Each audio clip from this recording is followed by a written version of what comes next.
Hi, good afternoon. Here we are at Academy Hills, and together with me is Satoko Ueyama, who is going to be one of the panelists at the launch day, and she's the alumni of Global Agenda Seminar Series in 2010. And thank you for coming. So tell us a little bit about your current job. Okay, so currently I run this company called Recipe and Market, which sell French delicatessen, and we currently run 3 stores, which one is in Roppongi, Tokyo Midtown, another is in Ebisu, the other one is in Shibuya, Tokyo department store. Yes. How long have you founded this company? We founded this company in December 2015. Mm-hmm. So we've been running this company a bit less than 3 years. I see. How is business? It's fun, tough, yes. But a lot of things to laugh about. I see. So how is your profitability, and what are the headaches? Well, as for the profitability, yes. Let's say it's just sustainable, and we would like to improve it more yes. from now on. And the biggest headache, to be honest, is about people. Our industry, the food and beverage industry, has been known for its high turnover rate, yes. and unfortunately we are not the exception. Mm-hmm. So we are trying to increase our attractiveness toward the possible candidates, right. and also trying to make our workplace attractive to the current workforce, so that they would love to continue working for us. I see. Do you have a central kitchen, or how do? Yes, yeah. we do. We have a central kitchen, which is about a 10-minute walk from Tamachi Station. I see. So because we founded this central kitchen because even from the initial state, we wanted to expand our business so that we have multiple stores in the future. I see. So how did you come across with this business? Right, yeah. That's a natural question. Yeah. So when I was working as a business consultant, one of my mentors, who is also a business person and is running his own company, introduced me to this chef, who is the current CEO of a company. And he has been running this restaurant called Last, which means number 1 in French, in Minami Aoyama for 5 or 6 years, which has been very profitable and also very popular. Yes. But he also wanted to do something new. And since he defined his food court French restaurant Last as something he needs to be within, and something that he does not intend to expand furthermore, he was thinking about starting a completely new format, which would be expandable, and through which he can deliver delicious and healthy meals to wider customers. I see. So when I met him, and since I was a business consultant, he asked me several questions, and I found the business idea very interesting, and we were discussing about possible expansion ideas of the business. And when he actually decided to start the business, he wanted me to join the business as a co-founder, and I found it very attractive and interesting. So I said, okay, and let's do it, and we are running the company together. I see. That's quite an extraordinary story. From business consulting to this and I think, was it because of essentially the people or the person that you met that sort of pushed you to this business, or did you have anything in mind beforehand that you are interested in food business? I guess both. So the reason I joined this business is partly because I, as a consumer, have always wanted to buy dishes that are healthy, quick, and also delicious. But have been struggling to find the meal options that met all those conditions. So Right. when I had an opportunity to taste the dishes Yes. the chef was preparing for this new business format, I was very amazed, and I was like, oh, this is the kind of dishes I would like to buy in I see, the I see. Why don't you start this and expand it so that I can buy it immediately? Yeah. So that was one thing. I see. And another thing was that I, as a business consultant, had an opportunity to talk to business executives who were actually running businesses and had always been fascinated by what they were doing. So even though I was in a position to support them and advise them, somewhere in my mind, I had this feeling that I would like to be on their side rather than on their supporting side. Right. So when the chef offered me position to run the business Yes. together with him, I found it very attractive too. I see. Also, I enjoyed in a casual style working with this chef very much. So I see. I think the people factor definitely played a role in here too. I see. That's amazing. And before you were at you were working for the consulting firm, you were, as I understand it, you worked for Bank of Japan. Yes, So that that's was my quite a first switch. job. Right. So tell us a little bit about how you switched Right. from Bank of Japan to consulting to this.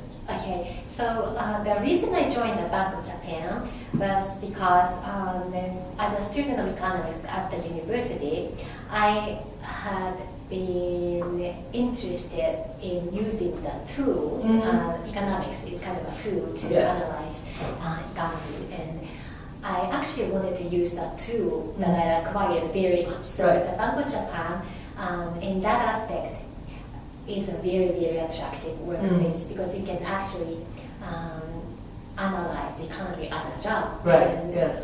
that I found very attractive. Uh-huh. And when I joined the bank, one of the ways the bank analyzed the economy and assessed the state of the economic state was to ask directly the people in the business. I So, see. as I said earlier, I had a chance to talk to corporate executives as a business consultant, but Yes. also at the Bank of Japan. That was the first time I got an opportunity to I see. interview corporate executives. And that experience eventually led me to get interested in I see. the side of running the business as opposed to analyzing the business. I see. So that initially planted a seed I see. within me, I see. I guess. That's quite amazing. I mean, it's very interesting in a sense that a lot of us have a notion that we are interested in this type of job. But as you do it, and as you get exposed to other things, you might find that, okay, I thought I was interested in this, but in fact, what I love is the other things. Right. And I think it sounds like that was what you had. You know, you like the economic analysis, which seems to be much more sort of dry. Right. But you found, talking to the executives, which is much more sort of soft and lively and active, and in a way, wet.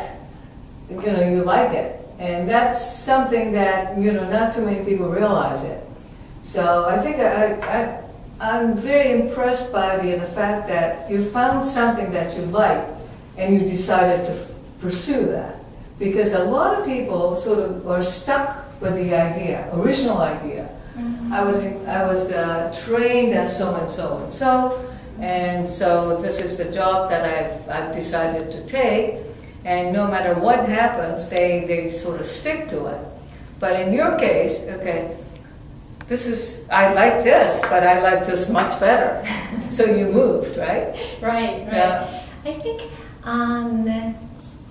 to some extent, I think you can say that in some aspect, there are some traits that I keep throughout my career. I see. And I think there are some things that I do not mind changing throughout my career. I see. So, for instance, as for the things that haven't changed, even though the economics as a area might seem dry, the very root cause or the very the first reason I got interested in the study of economics is because when I was a high school student, I got interested in studying economics because I read this book titled 自動車の社会的費用, the social cost of automobiles, written by Professor Ueyama.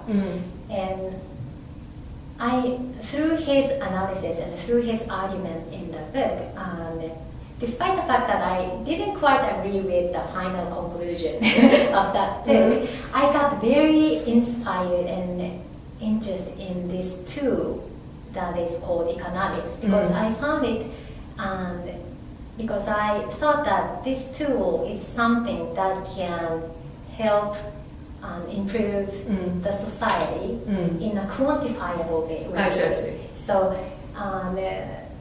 the student of economics or professor of economics often value this concept of warm heart and cool head. Yes. And I saw exactly that concept in his book. I thought that in order to realize something good, you need to have a tool, a solid tool, and that is exactly what economists are doing, was what I felt as a high school student. So in order to realize something, you need to have a solid skill. This type of mentality, I think, is something I have kept throughout my career. I see. However, at the same time, I do not mind changing the area of my interest or focus as a topic. Maybe partly because I'm a strong believer in StrengthsFinder. Do you? No. StrengthsFinder is this tool. Oh, I see. This tool that find out your traits and that would help you focus on the area that you are naturally good at and build up on that area. And my number one trait is learner, and that came quite natural to me. And I guess what does not change regarding my attitude would be this attitude to keep learning or wanting to learn. However, the topic itself could change. I see. So that's how I understand my choices and my preferences. I see. That's very, very interesting, because today we often talk about lifelong learning, and I think its importance is much better recognized elsewhere than in Japan, because a lot of people, I think we started talking about that here, but a lot of people think that you learn when you were at school. But your learning is done. So you work, but you don't necessarily learn. So I think that's a very interesting concept, particularly so for the future. And because the future of jobs is like, it's not just stable full-time job working for the same company through your career. It's much more like, how do you change? How do you develop the new skills all the time by learning new things, because there are so many new things coming up, and the world changes. So I think it's a very interesting sort of trait that you have mentioned.